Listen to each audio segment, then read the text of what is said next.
Xin chào cô bác, anh chị và các bạn. Hôm nay mình chia sẻ thêm một công thức mới làm bánh bông lan cacao. Bánh bông lan này thì mình chỉ làm có một trái trứng thôi. Cái bánh rất là ngon luôn. Cái bánh nó mềm xốp nè. Cô bác, anh chị và các bạn thấy thích thì cùng làm cho gia đình mình thưởng thức nha. Nguyên liệu thì ở đây mình có là 250g bột mì số 8, 170ml sữa tươi không đường, 140g đường, 100g bơ. Bơ này là bơ không muối, một trái trứng gà, một chút xíu vani và 5g men. Men thì mình xài loại men này nè, và 5g bột cacao. Phần nguyên liệu thì mình sẽ để dưới đường mô tả để cho cô bác anh chị dễ tham khảo nha. Mình cho một trái trứng vô trong tô nè, mình cho tất cả đường vô, mình khuấy đường với trứng này ra cho nó tan.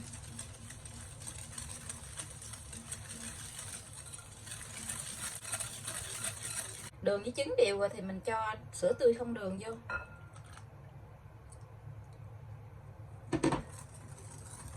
Mình khuấy lên cho nó đều lại.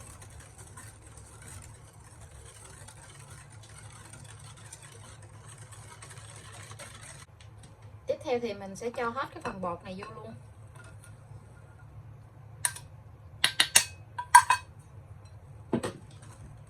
Mình tiếp tục mình trộn. Mình trộn cho tới khi cái bột này không có còn vón cục á.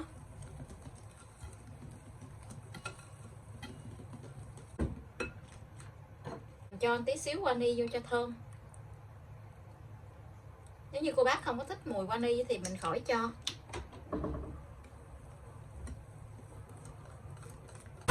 Mình cho men vô luôn.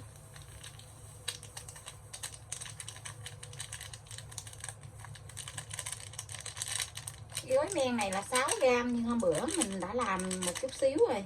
Bây giờ còn khoảng 4g mấy, 5g. Cái phần bánh này thì mình làm khoảng 5g men á. Vì bánh có một trứng cho nên là mình phải dùng men để cho cái bánh nó nở. Sau cùng thì mình cho bơ vô. Bơ này thì mình làm cho nó tan chảy ra như vậy nè. Mình để vô trong cái microwave á, mình quay cho nó tan ra. Hoặc là mình để vào trong cái nồi mình hấp cũng được, để nó tan chảy ra như vậy nha. Mình cho hết vô trong bột luôn.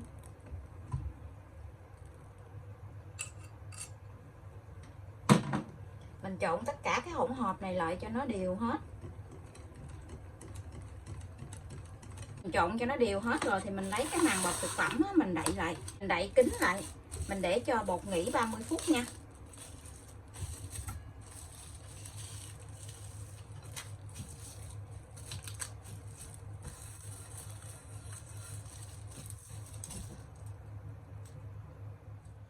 Mình đã để bột nghỉ 30 phút. Giờ thì mình sẽ lấy ra để mình đi nướng nha. Mình khuấy lại một lần nữa để cho bột nó đều.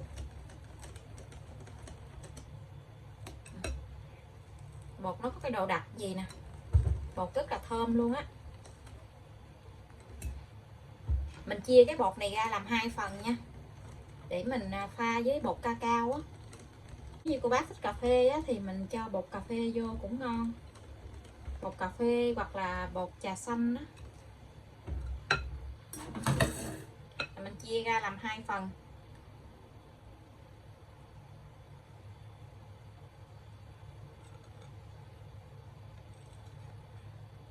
Một phần thì mình để bột trắng, còn một phần thì mình cho bột cacao vô.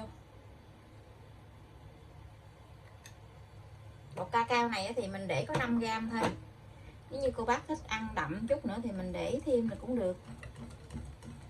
Mình trộn lại cho cái bột cacao này nó đều. Mình thích nướng với bột cacao lắm. Khi mình nướng xong cái bánh nó thơm lắm.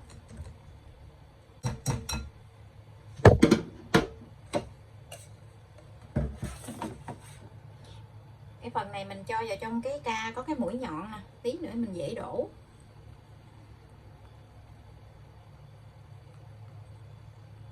Là cô bác mình cho vào trong cái túi bắt kem cũng được.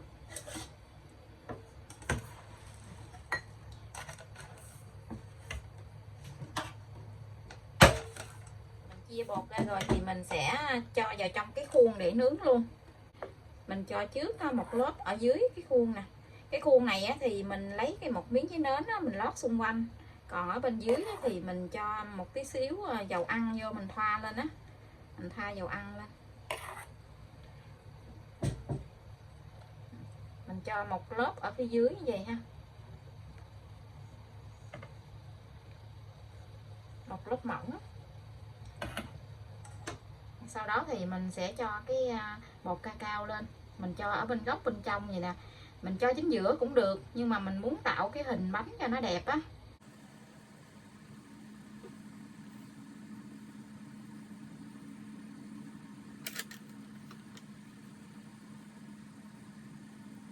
Cho một lớp cacao lên xong rồi thì mình sẽ cho thêm một lớp màu trắng vô. Mình dùng cái muỗng á, mình múc một lần một muỗng gì nè, mình cho vô trong chính giữa của cái phần cacao đó.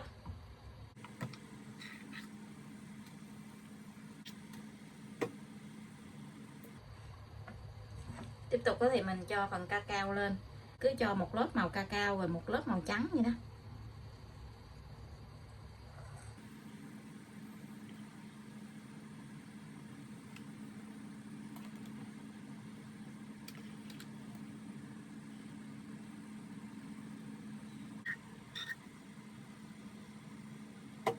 Đã cho hết cái phần bột này vào trong cái khuôn rồi, bây giờ thì mình dùng chiếc đũa nhọn á, mình làm một cái đường bông nha.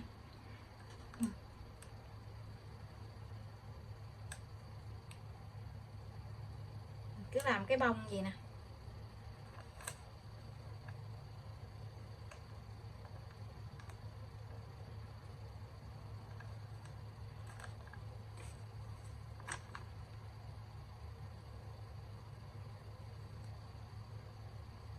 Xong rồi mình sẽ cho bánh vào trong lò để nướng luôn.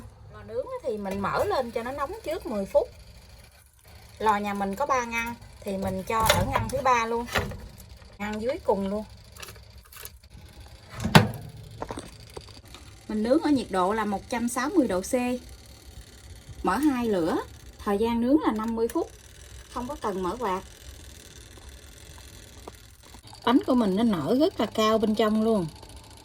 Và bánh mình đã nướng xong thì mình hét cái cửa lò ra, mình để cái bánh ở trong lò thêm 3 phút nữa mình hãy lấy bánh ra nha. Lấy cái bánh ra ngoài thì mình lật úp cái bánh lại, mình lấy cái bánh ra nha.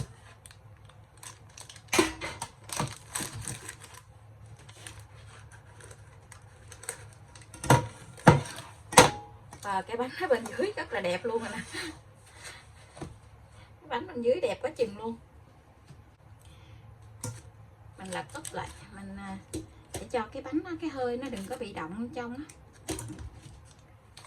Và đây là phần bánh bông lan của mình đã nướng xong. Bánh bông lan cacao. Công thức làm chỉ có 1 trái trứng gà thôi. Cô bác anh chị và các bạn thích thì cùng vào bếp để làm cho gia đình mình thưởng thức nha. Bây giờ thì mình xin chào tạm biệt. Hẹn cô bác anh chị và các bạn là video tiếp theo. Cảm ơn cô bác anh chị và các bạn đã xem video của mình. Xin chào và hẹn gặp lại.